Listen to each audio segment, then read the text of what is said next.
Thank you very much for that kind introduction. Gee, I feel like there's a bit of pressure following from Andre Labuschagne and other people. First of all, look, thank you for the introduction, and it's great to be at an event like this, and it takes courage to risk the funding to put on an event in this COVID environment. I've just come off 3 days of 35 Zoomer conferences, and wow, it's great to see real people face to face. And thank you to Stuart and the team for thank you. And thank you to Stuart and team for having the courage to put their money, and the sponsors to put their money and create these opportunities for all of us. So much appreciated. As Chrissy said, I joined Helix in January of this year, and I was very much looking for an opportunity to get involved in copper. The thing that drew me into Helix in particular was that there is a serious underexplored opportunity there, and I can almost hear the eyes rolling in the back of your head there. Underexplored, what a cliched, hackneyed phrase. But today we did announce an intercept of 14 metres at 4.2% copper, so maybe that supports the potential of the story that I'd just like to walk you through now. Why invest? Well, that's what high grade, I'm pointing down here at the screen and you're looking up there. That's what high grade copper looks like. That's part of our 14 metres at 4.2% from our Cambalago joint venture with Aeris Resources. And that's also underpinned by another resource that we have, CZ deposit. It's underpinned by a well-funded company now with a lot of copper targets that we need to follow up on. We're in a great neighbourhood. We've got a new energy which is revolving around a new management team that we've put in place, and bubbling along underneath all of this is a really strong outlook for copper. And I don't mean the short-term copper price going up and down. I mean the fundamental 5 to 10 year outlook for copper is incredibly strong. So a little bit of a corporate snapshot on Helix. We raised money in February at 1 cent, $3 million. We raised another $4 million at 2.7 cents in early May. So we have some pretty happy shareholders at the moment, and that's set up the platform for a well-funded exploration effort by the team and I. Seen our market cap go from sort of $10 million up to around $45 million today. So I think that's creating a really sound platform now. Let's see where our share price can go to from now. I'm taking a different approach than perhaps some of the other people that are presenting here. We're not taking a portfolio approach with a project in Western Australia or one anywhere else. We're backing ourselves to find more copper, maybe gold as well, in Cobar, full stop. That's the expertise that we want to build up, and that's the potential that we see in the tenements that we have. Cobar's a terrific area. It's been mining high-grade copper for over 150 years. Sort of flies under the radar a little bit. This is a map that just highlights the quality of the neighbourhood in which we're operating. You can see that there's broadly 2 tenement groupings that we have there. One on the eastern side, the long skinny belt of tenure, we call that the COLLERINA group. And on the left-hand or the western side, we have the Cambalago tenements. And you can see through the COLLERINA belt there, you can see those dotted purple lines. They're regional mineralised copper trends. Aeris used those similar trends, and they come down onto our tenement belt there. So this is a prodigiously mineralised structure that we have strategic tenement holding on. And then similarly on the west and the Cambalago tenements, we have what we call the ROCHFORD trend there that we're exploring on. Great bunch of neighbours, people in production making serious copper, and emerging producers, Peel and others with significant resource base, all reflecting significant metal endowment and high grade. This is a really important slide. I think this one sort of underpins my comment about this being an underexplored belt. If you look at the tenements on the right labelled with the number 1, actually I'll just go back a step. You've heard a lot of acronyms like AMs, EMs and all of this kind of thing. Copper minerals are conductive. The copper sulfide minerals are conductive.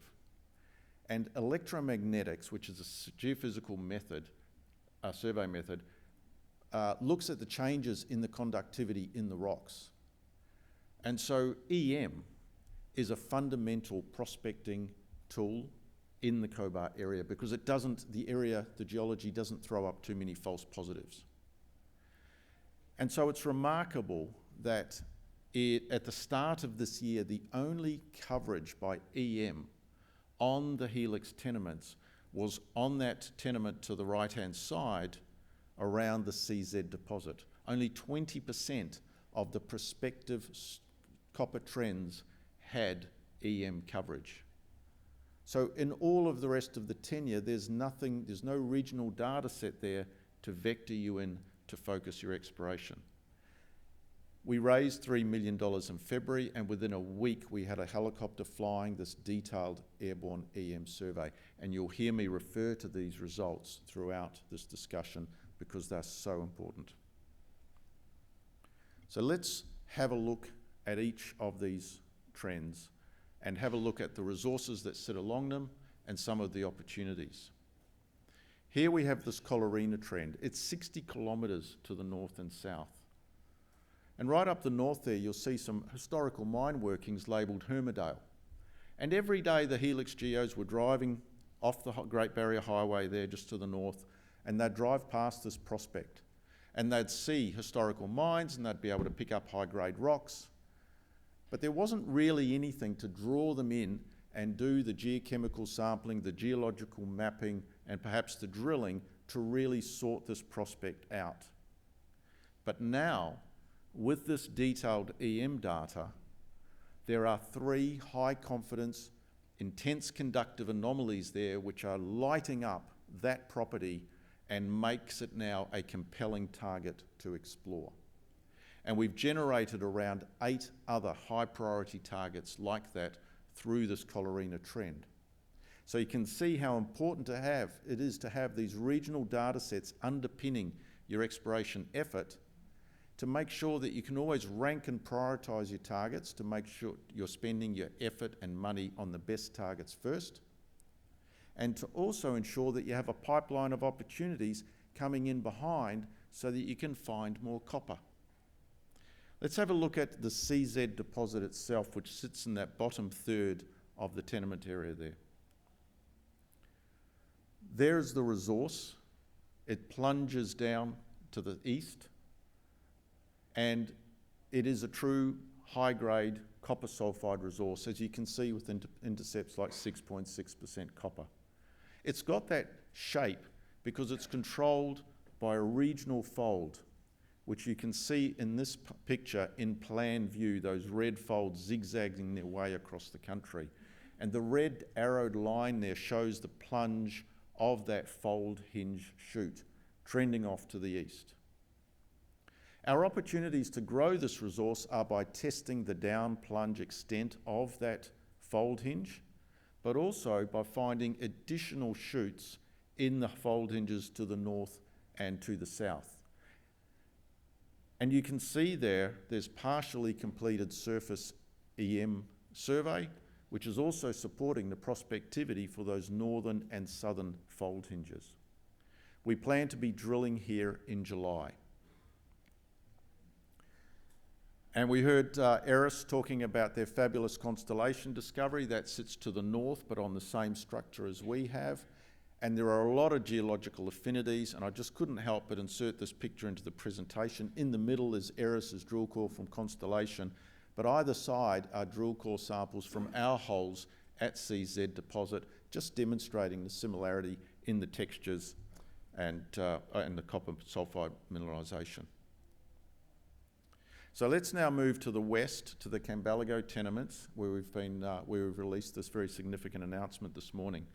But again, I'd just like to reflect, this area had no EM coverage, and again, we've generated around about 10 high priority targets that will create that pipeline to be able to add, hopefully, to the CZ deposit and to the Cambalago resource, which I'll introduce you to now.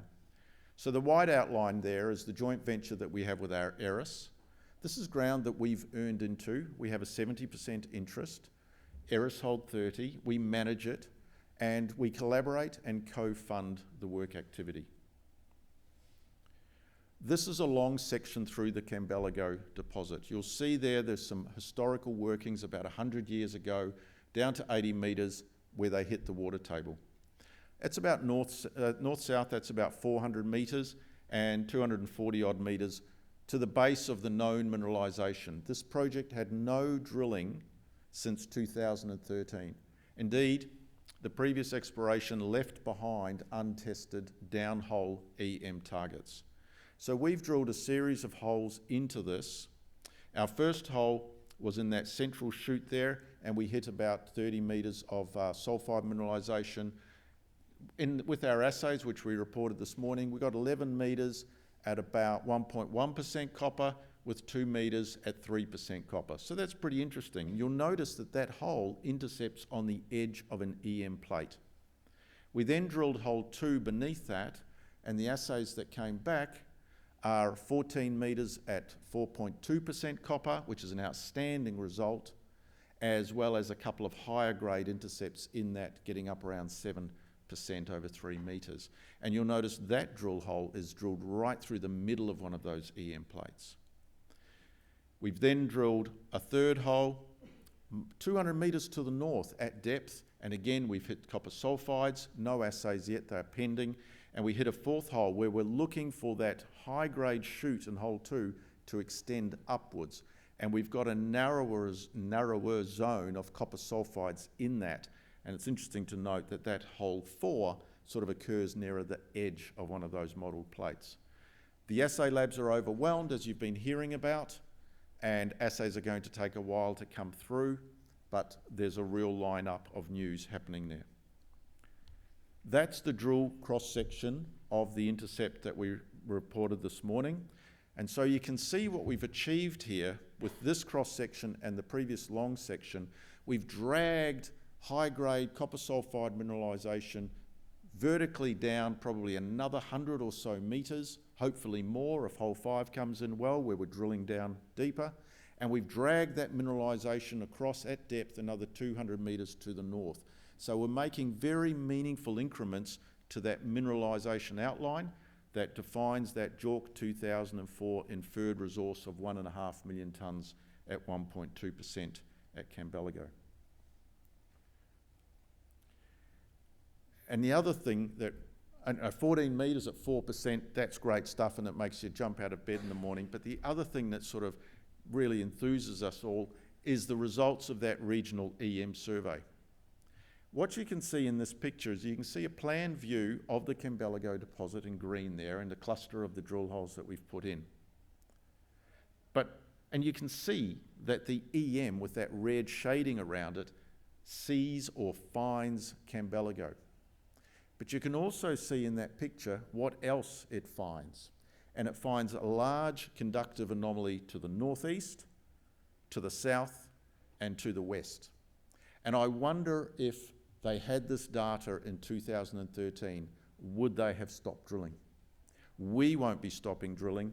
Those are very serious targets for us, a real opportunity to not only grow the resource that we have at Cambelago itself, but to also find within close proximity adjacent lode positions.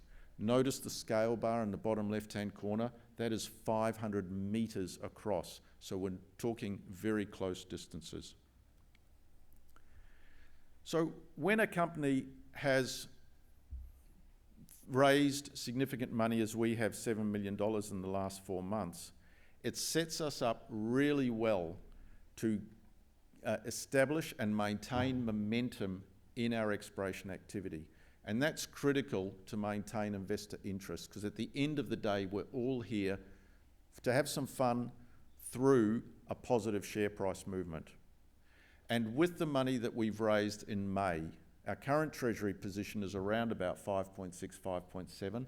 We're sufficiently funded to have at least some kind of drill rig on our property well to the end of this calendar year. Whether or not that drill rig is testing some of the regional targets based on our EM, which is critical work to do to bring that pipeline through, or whether that drilling is being allocated to grow our resources at CZ and at Cambalago, doesn't matter. Both of those activities are looking to build up the copper inventory, and we are now able to do that. So just to close, why invest? Because we've already, in a very short period of time, demonstrated a completely new strategy to how we fund the company and to how we undertake our exploration. Our exploration is being undertaken at the pointy end around 2 strategically located high-grade copper resources, and is now moving regionally to make sure that we've got opportunities coming through. We've had some positive results to date. Today's was a fabulous result. I look forward to more of those. They won't all be like that, but that's the fun of exploration. There will hopefully be many more. We've got a significant pipeline of projects. We've got this aggressive drilling program, and a new management team with a new set of technical eyes and energy and enthusiasm to drive the business forward. And as I said earlier, there's a really strong underlying demand for copper, which underpins all of this and I guess gets people enthused. So thank you very much. Really appreciate your attention and interest.